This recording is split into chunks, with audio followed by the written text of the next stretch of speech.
What's up, guys? It's Mr. Moogly here. This is my beginner guide for Valorant.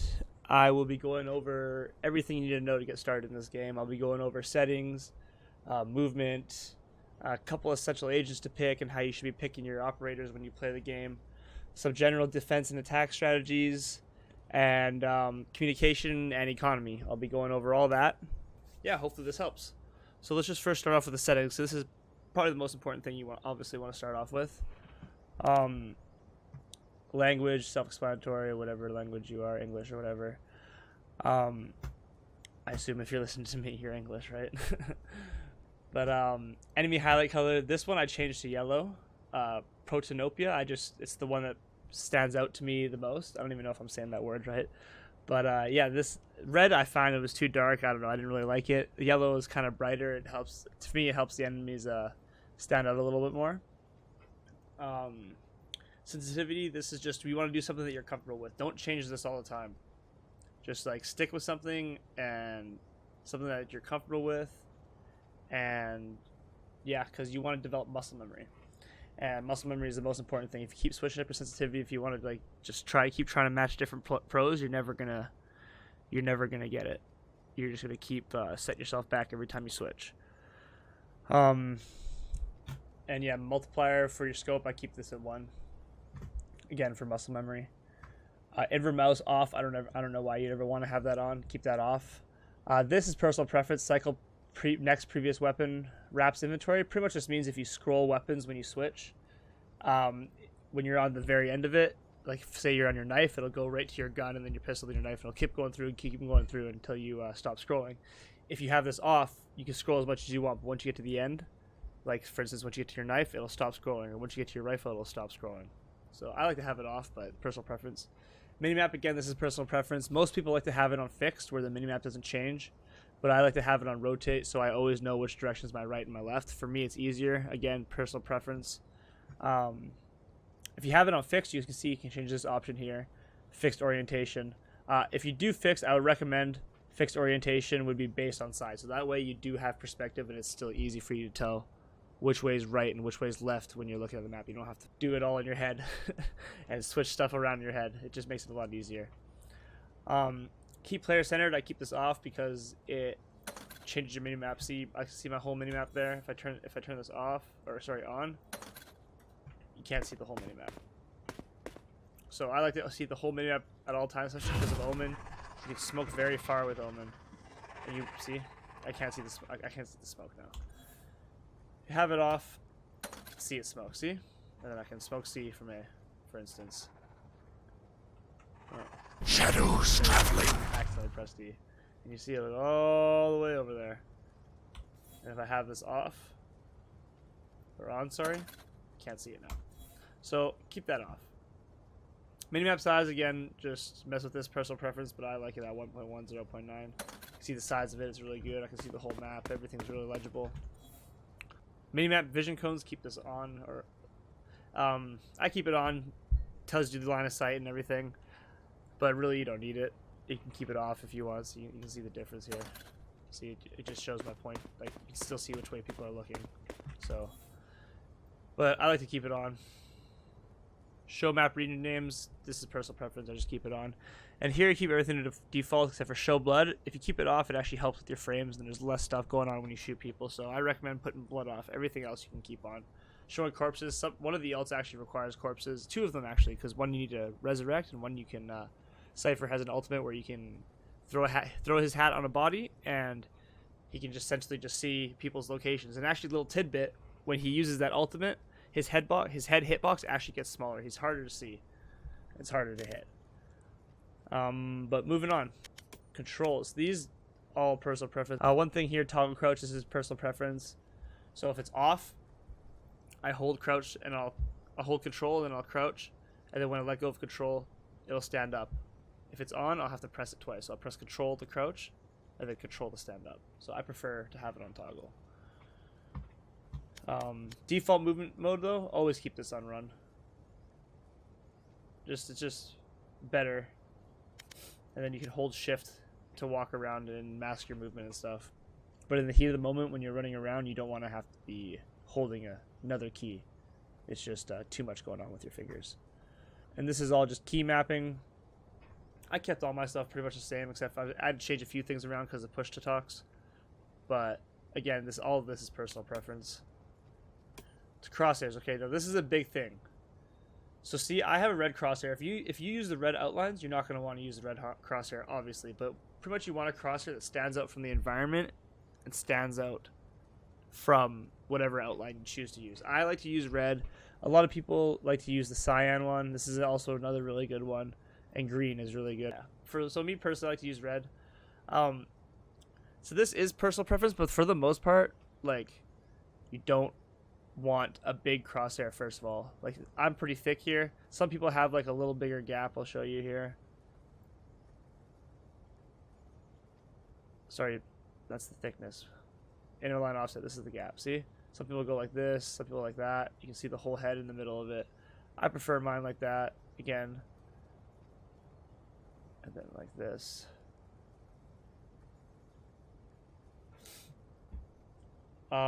But so if you have movement, so look, this is one thing you got to fade cross, all these firing error options that you have here. Fade crosshair with firing error, movement error, all these you want to have off. Because if you have these on, I'll show you.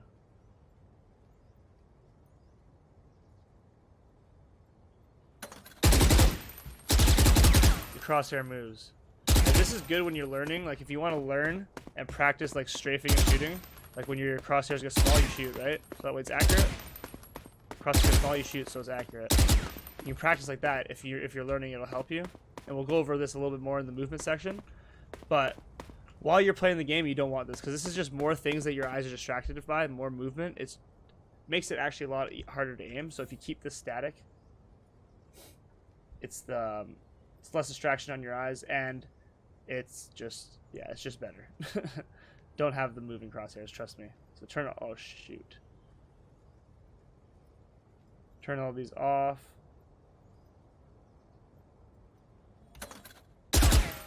Some people like a center dot. I don't. Some people just have the center dot, so the center dot thickness, they'll turn that up, and then they'll take out the outside ones.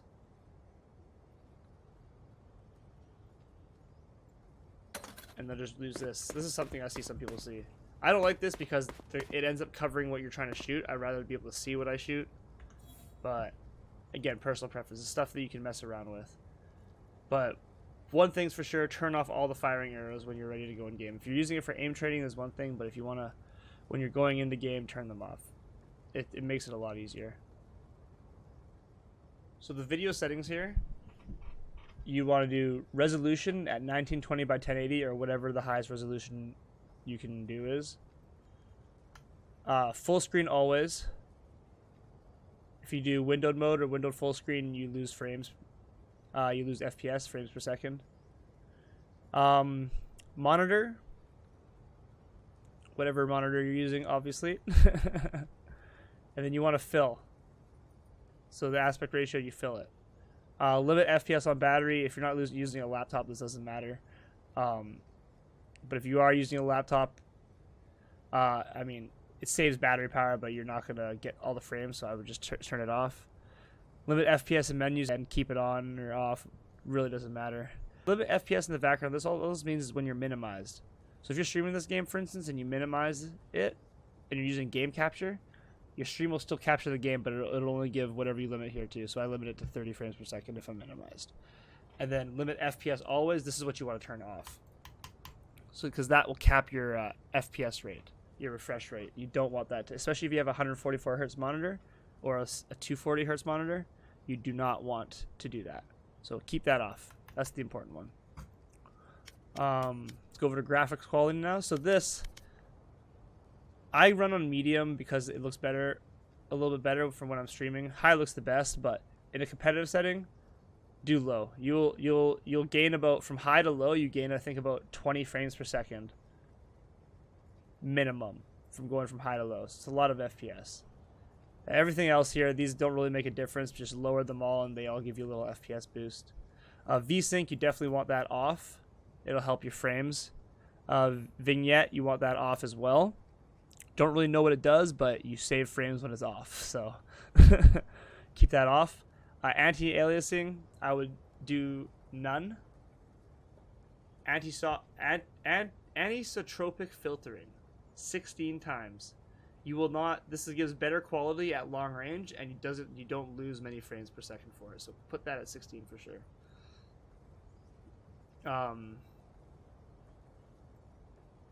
Turn all of these off. I don't know why I had that on. Well, all of these you want off.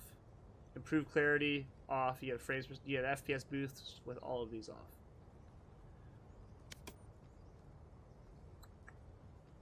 All of these, turn these off too, because these add frames per second. So like it's ironic, but if you have the FPS counter counting FPS, you're actually losing FPS just to have that FPS counter running. So the same goes for all of these. So just hide them all. There's no point to them. You don't. Yeah. If you're testing stuff is one thing. If you want to see what things are doing, like if you're in a custom game like I am, for instance, right now, you can fiddle around with stuff and see the differences on your computer. With all of this stuff, really, you can. But yeah, I recommend these settings, having all of these on high and then all of these on off and low, essentially. The only thing that's on max is the anisotropic filtering. There, I got it that time. 16 times. Audio. I actually like the music. I turned it off because I was listening to my own music, but oh, excuse me. Yeah, just this is personal preference, but I recommend because footsteps are very important in this game. So, but yeah, that is it. This is cheats. I'm in a custom game. I don't cheat. For anyone that's ever run a custom game, you know. But yeah, so let's get into it now. Let's get into the crosshair placement and movement part of this tutorial. So basically, when you're walking around, you want to keep things head level, so that way when you see someone, you have less to shoot at. Like you don't have to, if you're aiming down here and then you see someone, then now you have to move all the way up to their head and then shoot their head, right?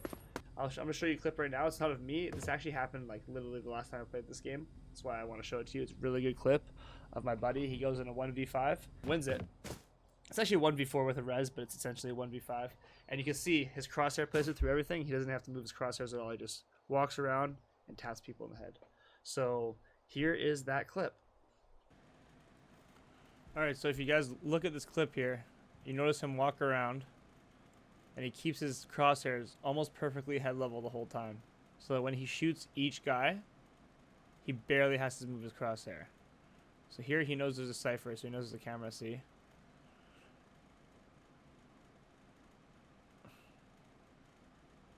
So even though he missed that one, the first shot, because his crosshair placement was good, he got the recoil easily. See right there, another one. This is how you want to move around, guys. Keep your head as much head level as possible. Next, I want to go over shooting, because you'll notice some people, like Counter-Strike or when you play this game or something, when they start, they don't like it because they don't understand the shooting mechanics. Because you can't really you can't move and shoot at all in this game. You have to be standing still when you shoot. I know sometimes it might look like people are moving, but they are in that split second they're shooting, they are standing still. So if you look when I'm running around here, right? It's not active. But if I'm standing still, it's much more controlled. If I pull down, you get the spray on there. So what you want to do is called counter strafing. So if you're strafing left, right before you shoot, you want to strafe right. So if you look, that's me not strafing right. Right? And then this is me strafing right when I do it. So see how much quicker it stops? And you can actually do this back and forth, and you don't make any noise either. See how accurate that is? Whereas if you don't counter strafe, and then you just run out, it's much harder to get it on. But if you counter strafe, you stop much quicker. So always counter strafe when peeking a corner. So if you're peeking left, A, D, A, D. D, A, D, A. Always.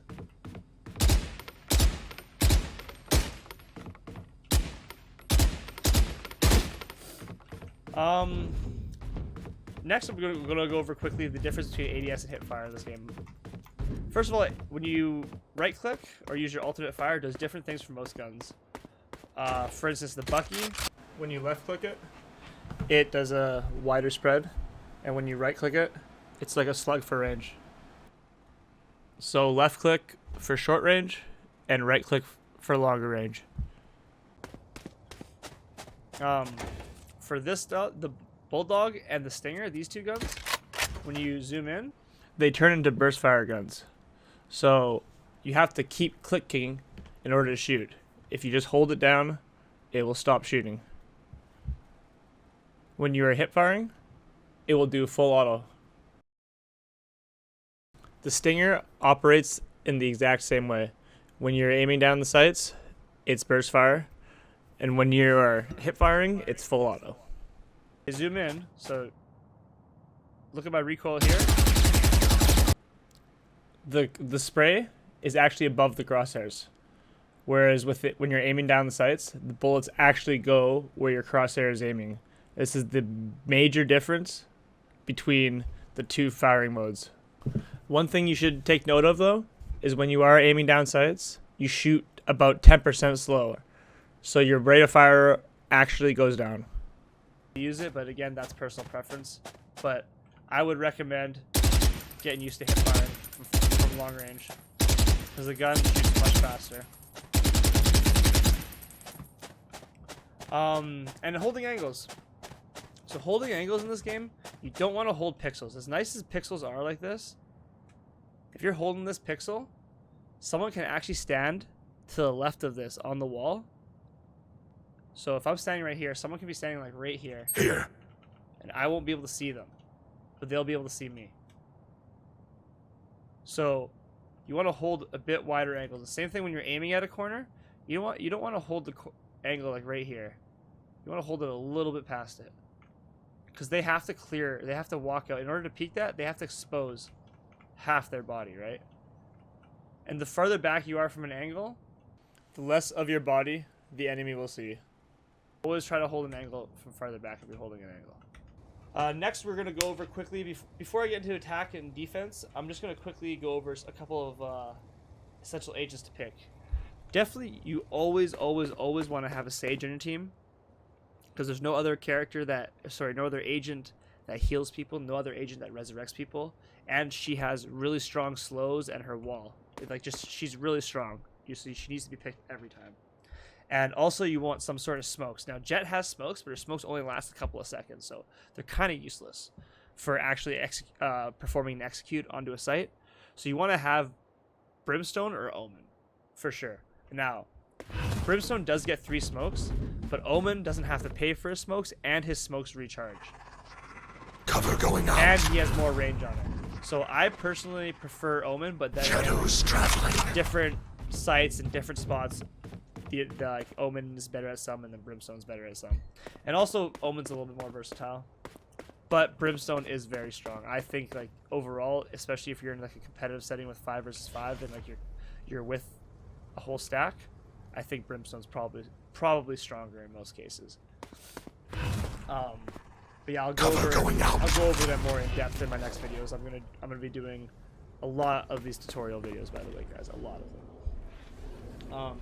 So yeah, generally on defense, like I picked this map to show you guys on because it's really unique. It has three sites. Most of these games, like Counter-Strike, Rainbow Six, any FPS really that you have a competitive setting, is always 2 bomb sites.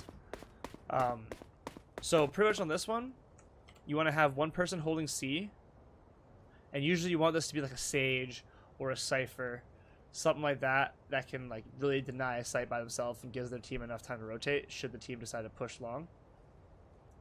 You want one person playing in garage somewhere, either like close up here or in the window or something. You need to have control of this area, because if the other team gets control of this area, then it's really easy for them to take C. Then you want either one person on B or 2 people on B. So sometimes you can have like one person B and another person playing here, and this could be, for instance, a Brimstone, and that way he can still help out, or Omen, and they can still help out with their smokes, someone on A before they rotate. Or you can have just one person on B and 2 people on A. Most people put two. Most teams, and more often than not, and what I would recommend is putting 2 people on A, and then 1 person on B, 1 person garage, and then 1 person on C. Once they know they're going to die. All right, guys. So for this map is probably the only map in the game that I feel is not defender-sided, because anytime you rotate, like either you have to go through this long rotate through the CT spawn here, or you have to take the teleporters. And when you take the teleporters, it makes a lot of noise. So the teleporters make so much noise. So anytime someone hears it, they are gonna know someone took it. But what you can do is see, if you throw your gun through there, it'll make a noise. And it'll sound like someone went through the teleporter. So they'll think by doing that 3 people went through the teleporter. For this map, for defense, you want usually 2B and 3A. So normally you'll have someone playing heaven who can control everything. He can control showers and he can control short A from there. You want to have 1 person probably around this area. In U-Haul it's called, and then he can rotate around here and fight that whole side. And someone playing like 30 seconds left somewhere, or in this cubby is getting aggressive. And then on B you have 1 person controlling hookah and 1 person controlling long. This is hookah. B window is hookah, by the way. And then now let's go to the 3rd map split. Blinding. Once they know they're going to die. Alright guys, so this is split. This is my least favorite map in the whole game. I do not like it because this map, it requires, like, so much, I shouldn't say requires, but I should say, like, mid control is very crucial for attackers and defenders. More importantly for defenders. Once defenders lose mid, it's pretty hard for them to recover. But on the attacking side, it's kind of hard to attack B until you take mid. So, but this is a hugely defense-sided map because it takes so long for the attackers to rotate anywhere. If you look at this map, how long it takes for them to get from B to A safely, they have to go all the way around to do it. If they go through mid and you still have mid control, they risk dying just rotating. So, and all these guys have to do is 1 guy from mid can go over to A real quick, and 1 guy from mid can go over to B real quick if they go that way. Like, it's really quick for them. It's super quick. So this is a hugely defense-sided map. But generally speaking, for defense on this map, and once again, I will be going into more detail into this map specifically in another video, but just generally speaking, you want to have 1 guy on B. Usually it's like a Cypher. Cypher is really strong on this map, gets picked almost every single time. I recommend picking a Cypher every time you play this map.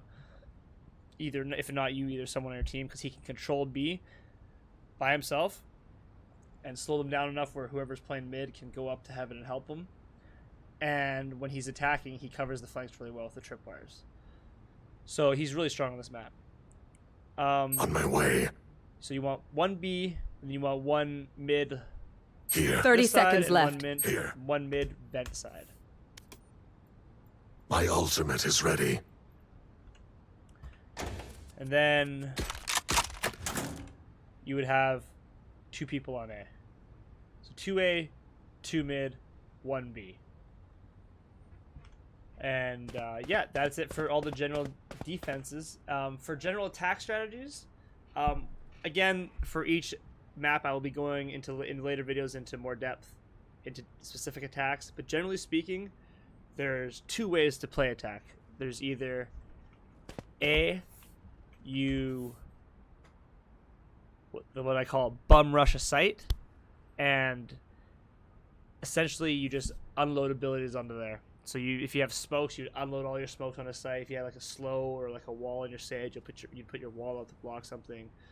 If you're breach, you'd flash in. Like, you just totally unload and coordinate your abilities with your team and push the site fast. Now, stealing sight.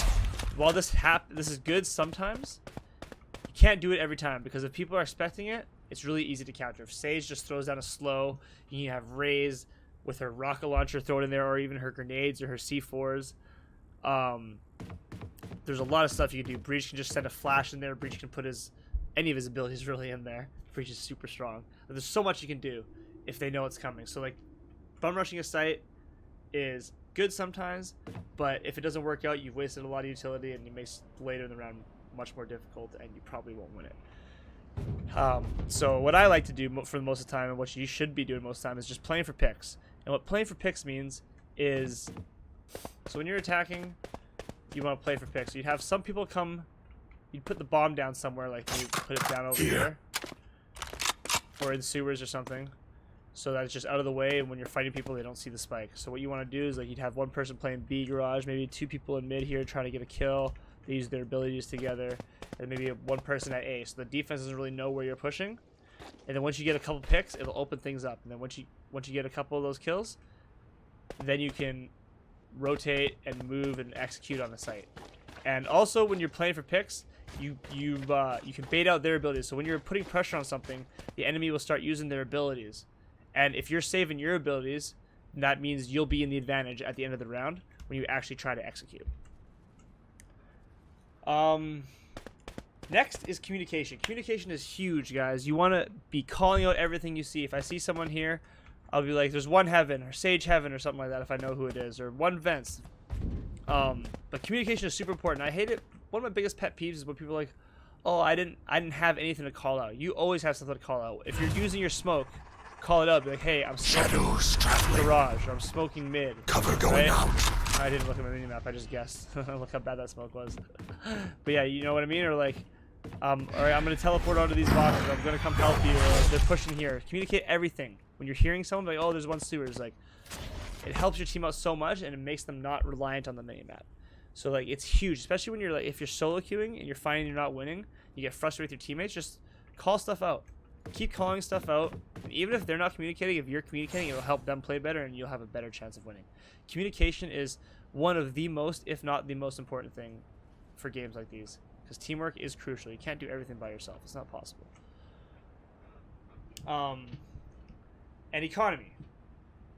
Economy is huge in this game.